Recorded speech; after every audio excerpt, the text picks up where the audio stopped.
Professor Zia الرحمن صدیقی، شعبہ اردو، علی گڑھ مسلم یونیورسٹی علی گڑھ۔ آج ہمارے لیکچر کا موضوع ہے احمد جمال پاشا کی ظریفانہ انشائیہ نگاری۔ اردو کی ظریفانہ روایت اور انشائیہ کے فن کو ارتقائی منزلوں تک پہنچانے میں احمد جمال پاشا نے مؤثر کردار ادا کیا۔ احمد جمال پاشا کا اصل نام محمد نصرت پاشا تھا۔ وہ 1 جون 1936 کو الہ آباد میں پیدا ہوئے ان کی اسناد کے مطابق، اور 28 ستمبر 1987 کو رحلت فرمائی۔ کچھ لوگ سیوان میں کہتے ہیں اور کہیں پٹنہ بھی لکھا ہے۔ الہ آباد میں ان کے والد جج تھے۔ ملازمت سے سبکدوش ہونے کے بعد لکھنؤ کو وطن ثانی قرار دیا۔ ان کے اجداد بنگال سے ہجرت کر کے پٹنہ آئے، اس کے بعد گورکھپور اور الہ آباد ہوتے ہوئے لکھنؤ میں مستقل طور پر سکونت اختیار کر لی۔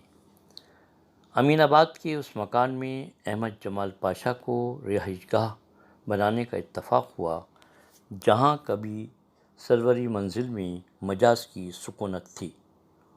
ان دنوں کچا احاطہ نامی محلے میں سروری منزل واقع تھی۔ اس علاقے کو جوش ملی آبادی کے دادا فقیر محمد گویا نے آباد کیا تھا۔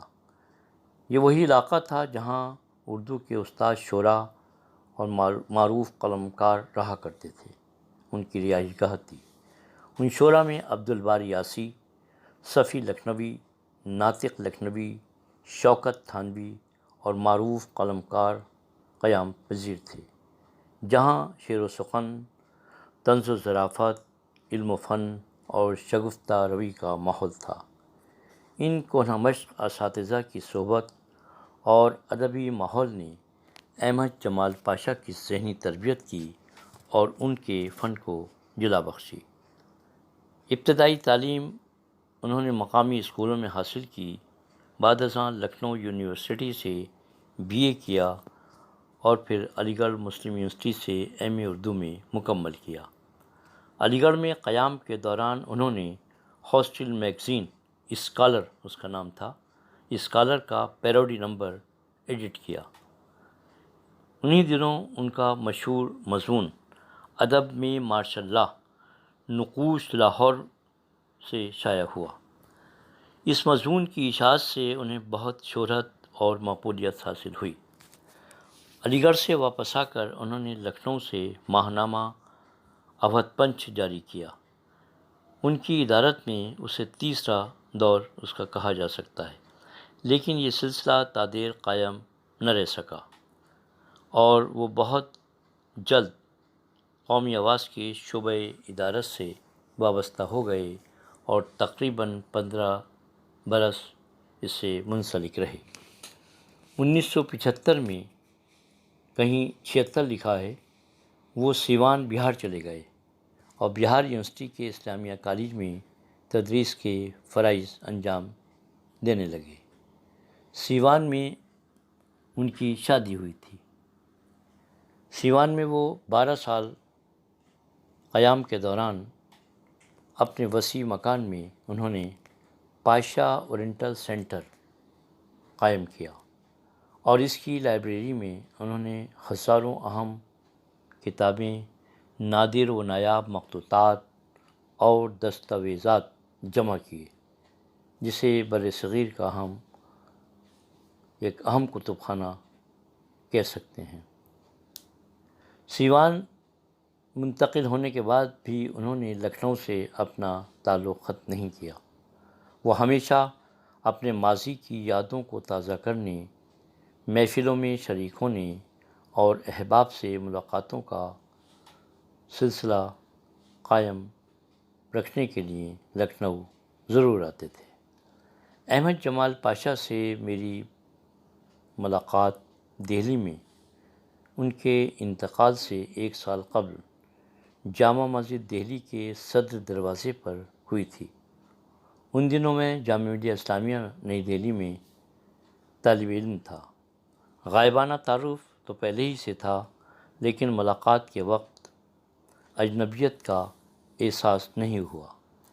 چہرے پر شگفتگی، لہجے میں فکر انگیز متانت، گفتگو میں ظریفانہ آہنگ، دعائیہ اور مدبرانہ انداز، شائستہ رویہ، پرشکوہ ٹوپی، نفیس چشمہ، تخلیقی فکر اور مشفقانہ انداز۔ بہرحال سلیمان ہوٹل میں بیٹھ کر چائے پی اور تقریباً 1 گھنٹے تک احمد جمال پاشا سے ملاقات رہی۔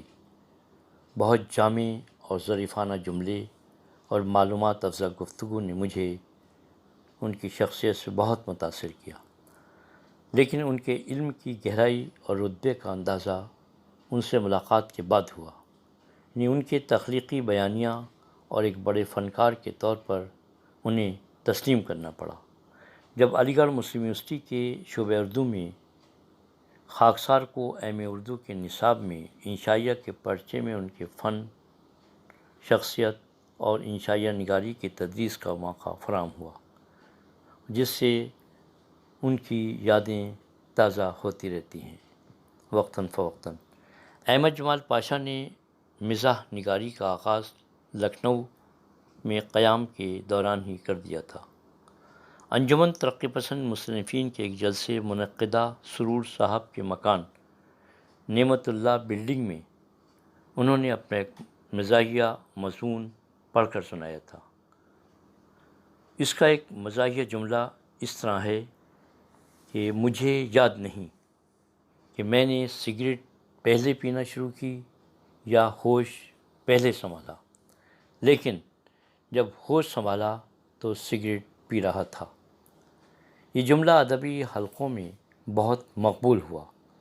انہوں نے 1950 میں باقاعدہ لکھنا شروع کیا اور مزاح سے اپنا تخلیقی سفر شروع کیا، لیکن انہیں بہت جلد یہ احساس ہو گیا کہ مزاح میں سوقیت اور پھکڑپن کی آمیزش کا امکان ہو سکتا ہے، لیکن طنز میں زیر تبسم کے ساتھ اصلاحی فکر بھی کار فرما رہتی ہے، جو فن کے تقاضوں اور معیار پر پورا اترتی ہے۔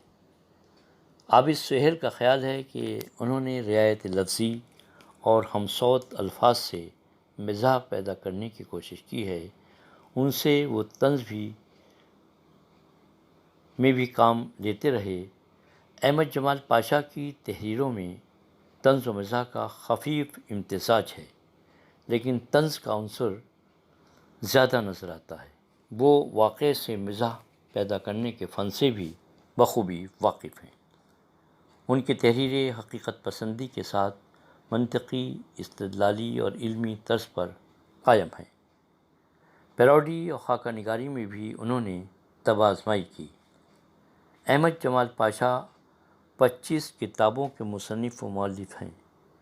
ان میں اندیشہ شہر، ستم ایجاد، لذت آزار، مضامین پاشا، چشم حیراں، پتیوں پر چھڑکاؤ، ظرافت اور تنقید، اردو کے 4 مزاحیہ شاعر، فن لطیفہ گوئی اور ملا نصر الدین کے لطیفے، مجاز کے لطیفے، شوکت تھانوی کی مزاحیہ صحافت، دنیا کی لوک کہانیاں اور حجویات میر اور غالب سے معذرت کے ساتھ وغیرہ شامل ہیں۔ احمد جمال پاشا کے اہم انشائیوں میں ادب میں ماشاء اللہ، یونیورسٹی کے لڑکے، شکر کا چکر، بے ترتیبی، چھوٹا قد، مونچھیں، فن لطیفہ گوئی، میزبان، بے زبان، شرافت کی تلاش وغیرہ شامل ہیں۔ احمد جمال پاشا کے مختلف انشائیوں سے جستہ جستہ جملے ہم مثال کے طور پر یہاں نقل کر سکتے ہیں، جن سے زبان کی در و بست اور تخلیقی لطافت سے کا اندازہ ہوتا ہے۔ دیکھیے، میں مونچھیں ان کا ایک انشائیہ، اس سے ایک جملہ پڑھتا ہوں۔ ٹیکسٹ: مردانہ حسن میں مونچھوں کی وہی اہمیت ہے جو محبوب ستم پیشہ کے لیے زلف بنگالہ کی۔ ایک اور انشائیہ کا اقتباس ہے: چھوٹے قد کے آدمی کے ساتھ صرف یہی مصیبت نہیں بلکہ اس غریب کی بات بھی کوئی نہیں سنتا، لوگ اس کی ہر بات یہ کہہ کر رد کر دیتے ہیں کہ بری بات بڑوں کے بیچ میں نہیں بولتے۔ انشائیہ کی ساری جستخیز، ولولے، جوش، ہلچل، تعمیر اور خیر کے سوتے بے ترتیبی کی سنگلاخ چٹانوں سے پھوٹتے ہیں۔ اسی لیے میں اسے زندگی کا حاصل سمجھتا ہوں جس کی شروعات کسی بھی نئی مہم سے اسی طرح ہوتی ہے جیسے آفتاب تازہ کی نئی کرن سے زندگی کے نئے دن کی ابتدا ہوتی ہے۔ یہ انشائیہ ہے، بے ترتیبی سے ماخوذ ہے یہ پیراگراف۔ احمد جمال پاشا کی تحریروں میں عدم تسلسل اور عدم تکمیلیت یعنی ڈس کنٹینویشن کے باوجود انشائیہ کے فن، معیار اور تکنیک کے فن میں کوئی کمی واقع نہیں ہوتی۔ عدم مطابقت ان کی فکر و ذہن کو ہمیشہ بے چین کرتی رہی۔ تجزیہ و مزاحیہ نثر کو انہوں نے اپنی تحریروں میں جگہ دی۔ اس نوع کی تحریروں کے نمونے ان کے آخری مضامین کے مجموعے پتیوں پر چھڑکاؤ میں مل جاتے ہیں۔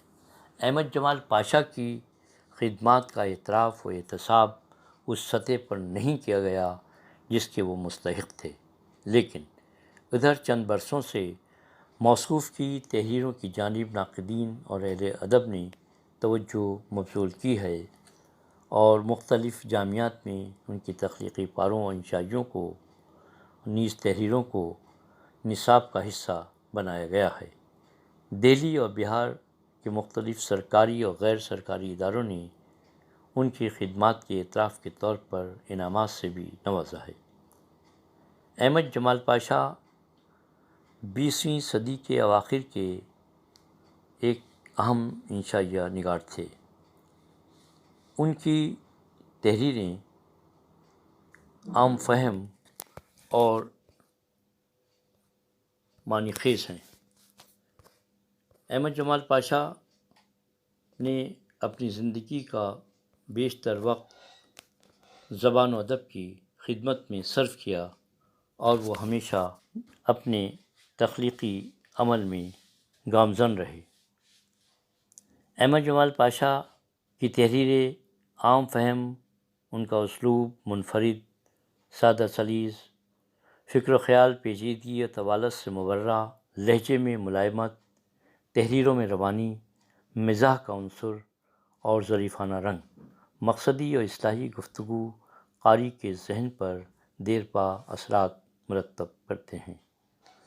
احمد جمال پاشا زندگی کے گہرے مشاہدات اور تجربات کے بعد علم کی اس منزل پر جب پہنچے جہاں ان سے شاہکار تخلیقی پاروں کی توقع تھی تو وہ دار فانی سے کوچ کر گئے۔